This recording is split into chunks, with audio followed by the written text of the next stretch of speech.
you for watching C.B.E.T. News, the economics we know, the economics you trust.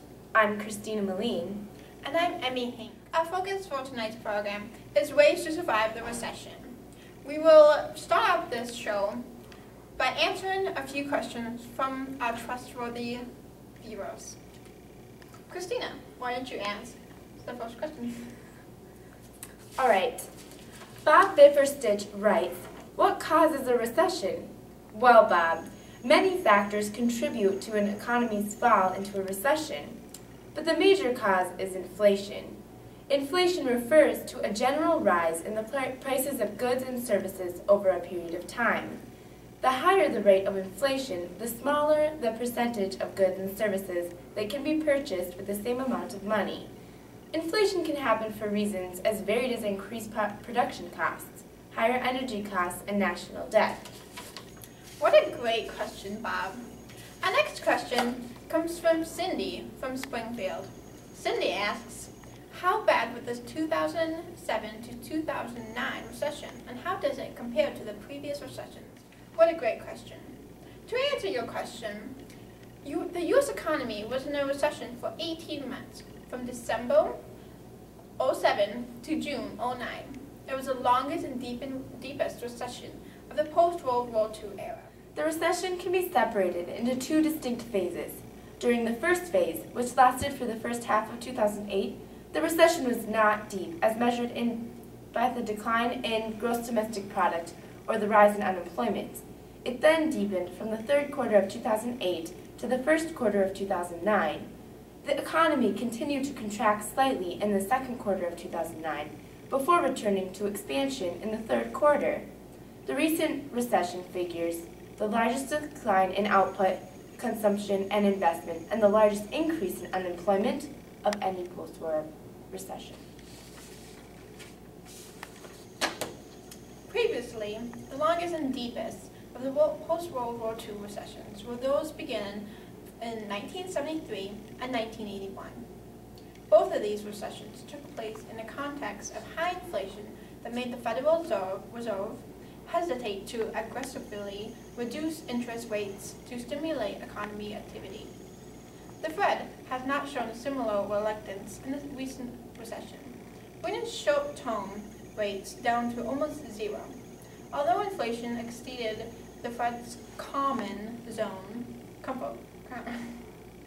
zone in 2007 and 2008, it was not nearly as high as it was in the 1970s and 1980s recessions. Our final question is asked by Henry from Hardingsworth. Henry is wondering what actions the Federal Reserve and the government have taken in the past to ease the negative effects of recessions. This leads right into our focus for tonight. To answer this question, we will go to Brooke Hilger, our outside reporter, for more details on the story after this break.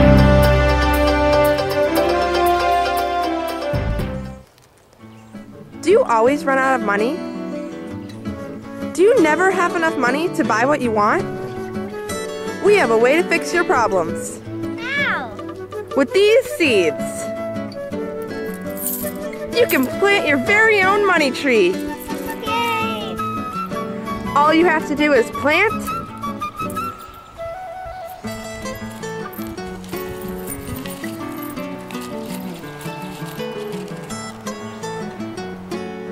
and wait. And soon it will begin to grow. And soon you'll have so much money, you can pick it every day.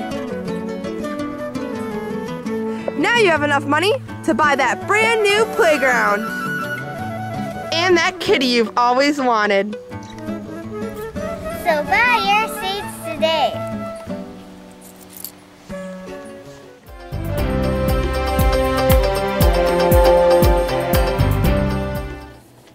Welcome back to C.B.E.T. News. Right before this break, we had a very good question from Henry from our audience. He asked what actions the Federal Reserve and the government have taken in the past to ease the negative effects of recessions. To answer this question, we're going to go to our outside reporter, Brooke Hilger. Thanks, Emmy and Christina. The use of government spending and taxes is to stabilize the economy. This is known as fiscal policy. As of right now, it's not doing so good. The fiscal policy targets rates of interest for the purpose of promoting economic growth and stability. Last time, the Federal Reserve tried a technique of self-fixing, but this idea led to Great Depression, and the government should have increased government spending during periods of recession. Along with that, they should have decreased taxes. With this, it produces an increase in demand that stimulates firms to increase production, hire workers, and increase household incomes to enable them to buy more. This makes the money flow through the economy with ease. Then, the Congress should do the opposite when there's rapid inflation. In order to slow down the economy, Congress should have reduced government spending in order to reduce pressure on demand. For the same reason, call for tax increase in inflammatory times is to reduce consumers' disposable income. The reduction in demand brought about by such action leads firms to produce fewer products, slow hiring, and reduce inflammatory pressure. And that's all. Back to you guys. Thank you, Brooke. Earlier this week, our chief reporter, Taylor, and myself went to the local grocery store to interview local citizens about the economy today. Let's take a look. I'm here with one of their wonderful employees at the Fareway store in Stewartville. May I ask you a question? Sure. Thank you. No problem. Right. What's a recession? That is when our economy goes downhill and inflation happens. Kind of.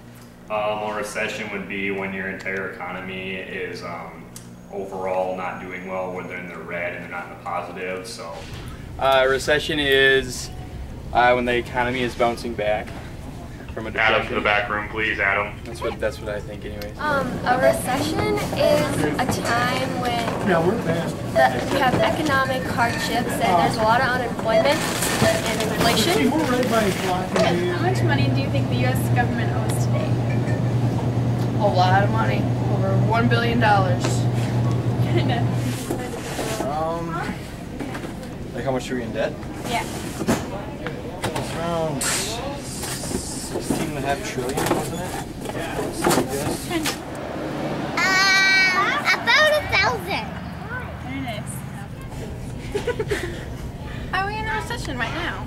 We were, but we're currently coming out of it. So we're in an expansion? Sure. I know we were in a large recession a few years ago, and I believe we still are right now because unemployment is still very high. So yeah. I think we are currently in a recession. It seems like everything seems to be getting better. Business is picking up and everything else. So. Okay, kind of. I would say yes, we are in a recession, but we're slowly coming out. What causes the recession? What causes a recession? Yep. That is a very good question. I'd have to say people. Greedy people. Sure, high inflation and unemployment.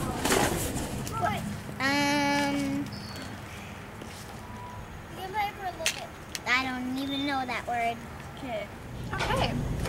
And one more question, please. Sure. What are some ways to survive a recession? Save your money and make good investments.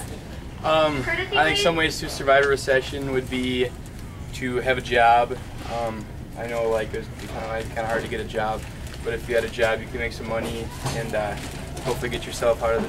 Ways to survive a recession would definitely, number one, be save your money. Cut back on unnecessary spending, like vacations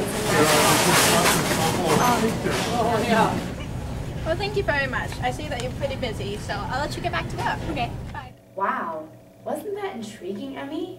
It really was. It's really interesting knowing what the members of this community really do know. Mm-hmm. After this short break, we'll go back to Taylor Besto as she describes to us how to survive and how to prepare for a recession.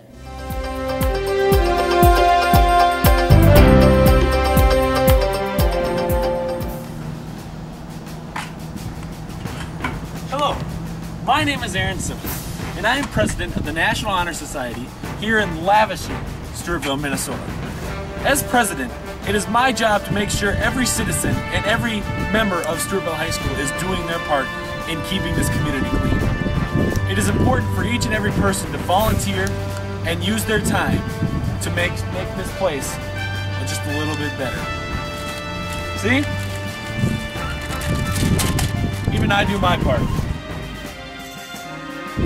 You can too.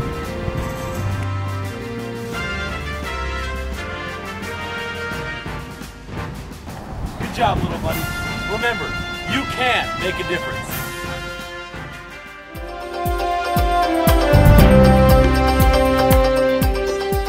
Welcome back to C.B.E.T. News. Once again, we will go to our reporter Taylor to learn more about this interesting topic of a recession. One of the questions Emmy asked in interviews, a recession is when prices are high and employment is low. Most citizens know what a recession is, as you saw at the trip to Fareway, but many seem to know little on how to prepare for one and how to survive in one. Here's a guide to doing just that. First, you must make sure you are working hard at your job. As companies lay off employees, the lazy slackers seem to go first. A good worker will not only keep their job, but they will continue to get a raise during a recession. Second is to start cutting your spending. Finding small things to cut down, like going out to eat and watching movies in the theater, will help with cutting down stuff.